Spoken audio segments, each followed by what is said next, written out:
பெரியவா திருவடிகளே சரணம். நல்லது நடக்கும், நல்லது மட்டுமே நடக்கும். கொஞ்சம் உடம்பு சரியில்லை, அதனால குரல் அப்படி இருக்குது. இன்றைக்கி நம்ம வந்து மகா பெரியவா ஒரு பக்தருடைய வாழ்க்கையில் நிகழ்த்தினதை தான் பார்க்க போகிறோம்.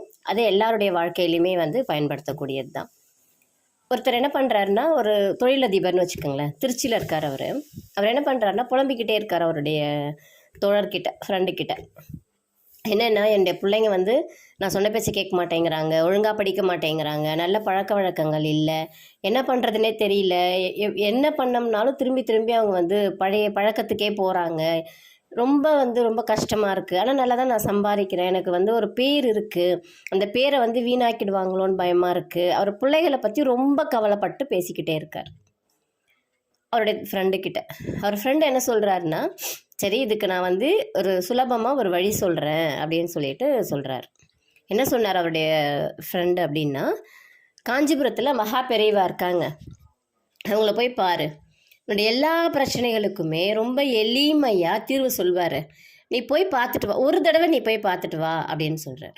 இவருக்கு வந்து அந்தளவுக்கு ஒரு இது கிடையாது, ஒரு நம்பிக்கை கிடையாது. அவர் என்ன சொல்கிறாருன்னா, அவரும் ஒரு நம்மளை மாதிரி ஒரு மனிதர் தானே, அவரால் எப்படி நமக்கு வந்து ஒரு தீர்வு கொடுக்க முடியும், நானும் எவ்வளோ ஜாதகம் பார்த்துட்டேன், எல்லா வழியும் நான் முயற்சி பண்ணிட்டேன், அவரால் மட்டும் எப்படி எனக்கு செய்ய முடியும். அவர் திரும்பி அவருடைய தோழர் சொல்கிறார், என்ன சொல்கிறாருன்னா, அவ்வளோ பேருக்கு ஆசி வழங்கிட்டு இருக்காங்க, எல்லாருமே போய் அவங்களுடைய குறைகளை சொல்லிட்டு நிவர்த்தி ஆகிக்கிட்டு வர்றாங்க, நீ ஒரே ஒரு தடவை நம்பிக்கை வச்சு போயிட்டு வா அப்படின்னு சொல்கிறாங்க. அவரும் வந்து அவரை பற்றி கேள்விப்பட்டிருக்காரு. அப்புறம் அவருடைய ஃப்ரெண்டு வந்து மகா பெரியவாவுடைய டிவோட்டிங்கிறதுனால அவர் நிறைய சொல்கிறதெல்லாம் கேட்டிருக்காரு. திடீர்னு அவருக்கும் ஒரு நம்பிக்கை, சரி நம்ம எப்போ போகிறோமோ போய் பார்த்துக்கலாம் அப்படின்னு விட்டுறார். ஒரு நாள் என்ன பண்ணுறாருன்னா, அவருக்கு வந்து அவருடைய தொழில் நிமித்தமாக திருச்சியிலேருந்து சென்னை போகணும். அப்படி போயிட்டுருக்காரு.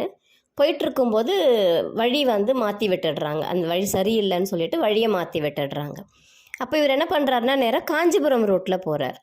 அவருக்கு அந்த வழி தெரியல, ஆனால் காஞ்சிபுரம் ரோட்டில் போயிட்டு அங்கே இருக்கிறவங்கள்ட்ட கேட்குறாரு. என்ன கேட்குறாருன்னா, இது என்ன வழி, இது எங்கே போகுது இந்த ஊர், நான் வந்து சென்னைக்கு போகணும், எப்படி போகிறது அப்படின்னு சொல்லி கேட்குறாரு. கேட்டோன்னே அவங்க என்ன சொல்கிறாங்கன்னா, இது காஞ்சிபுரம் போகிற வழி, இங்கேருந்து ஒரு நேராக போனீங்கன்னா காஞ்சிபுரம் வந்துடும், இங்கேருந்து ஒரு 70-80 கிலோமீட்டரில் உங்களுக்கு சென்னை வந்துடும் அப்படின்னு சொல்கிறாங்க. உடனே அவரும் என்ன பண்ணுறாருன்னா, காஞ்சிபுரம் அப்படின்னு கேட்ட உடனே அவருக்கு சட்டுன்னு ஞாபகத்துக்கு வருது, சரி நம்ம மகா பெரியவா நீங்கள் சொன்னாங்கல்ல, போய் அவரை பார்த்துட்டு வந்துடுவோம் அப்படின்னு சொல்லிட்டு அவர்கிட்ட கேட்குறாங்க. தொழிலதிபர் கேட்குறார், இங்கே மகா பெரியவா இது இருக்குது இல்லைங்களா, மடம் இருக்குது இல்லைங்களா, அது எங்கே இருக்குது, அவருடைய இதை போய் நான் பார்க்கணும் அப்படின்னு சொல்லிட்டு கேட்குறார். அவங்க வழி சொல்லிவிட்டு அவங்க போயிடுறாங்க. இவர் என்ன பண்ணுறாருன்னா, நேராக போகிறார். அவர் நிறைய கூட்டம் இருக்குமா எப்படி இருக்குமோ என்னமோன்னு மனசு அலை பாஞ்சிக்கிட்டு அவர் அந்த இடத்துக்கு போகிறார். அங்கே போய் பார்த்தா ஒருத்தர் கூட இல்லை இந்த மடத்தில். அங்கே விசாரிக்கிறதுக்கு பார்க்குறாரு, யாருமே இல்லை. ஒரே ஒரு வயசானவர் மட்டும் அந்த மடத்துக்குள்ளார படுத்திருக்காங்க. இவர் போகிறார், நேராக உள்ளே போயிட்டு அவர்கிட்ட, அந்த பெரியவர்கிட்ட கேட்குறார், இங்கே மகா பெரியவான்னு யாராவது இருக்காங்களா, நான் பார்க்கணும், இல்லை அவர் ஊருக்கு எங்கேயாவது போயிட்டாங்களா அப்படின்னு சொல்லிட்டு அந்த தொழிலதிபர் அங்கே கேட்குறார். கேட்ட உடனே அந்த பெரியவர் வந்து ஏஞ்சி உட்காந்துட்டு சொல்கிறார், என்னப்பா பிரச்சனை, உனக்கு என்ன வேணும் நீ சொல்லு அப்படின்னு சொல்கிறார். சொன்ன உடனே,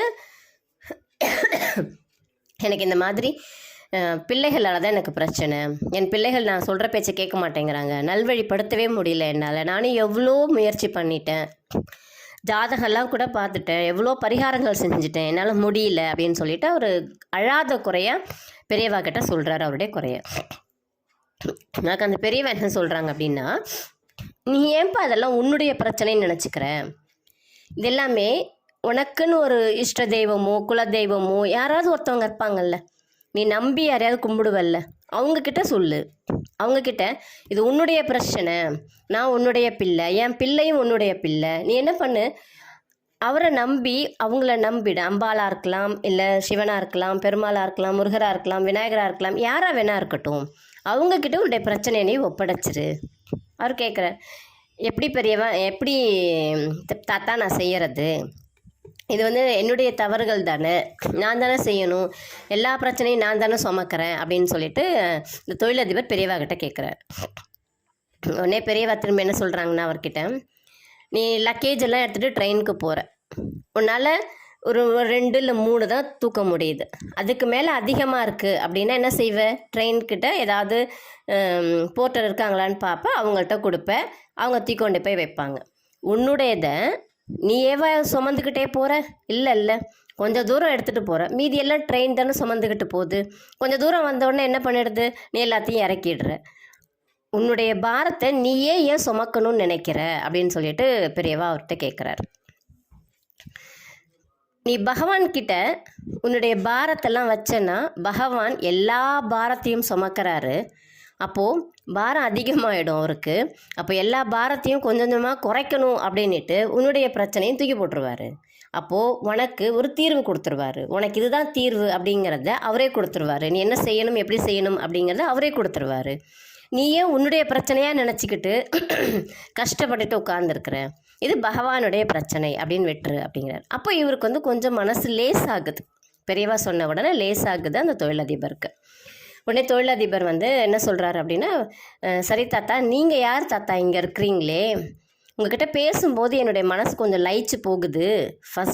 ஆரம்பத்தில் எனக்கு கொஞ்சம் முரண்பாடாக இருந்துச்சு, ஆனால் இப்போ உங்ககிட்ட பேச பேச எனக்கு அப்படியே கொஞ்சம் லயிச்சு போக ஆரம்பிக்குது, மனசு லேசாகுது. நீங்கள் யார் தாத்தா அப்படின்னு சொல்லி கேட்குறாரு. உடனே பெரியவா, எல்லாரும் என்னை சங்கராச்சாரியார்னு சொல்லுவாங்கப்பா அப்படிங்கிறார். உடனே இவருக்கு ஆடி போச்சு. மகா பெரியவா தானா அப்படின்னு சொல்லிட்டு கேட்குறாரு.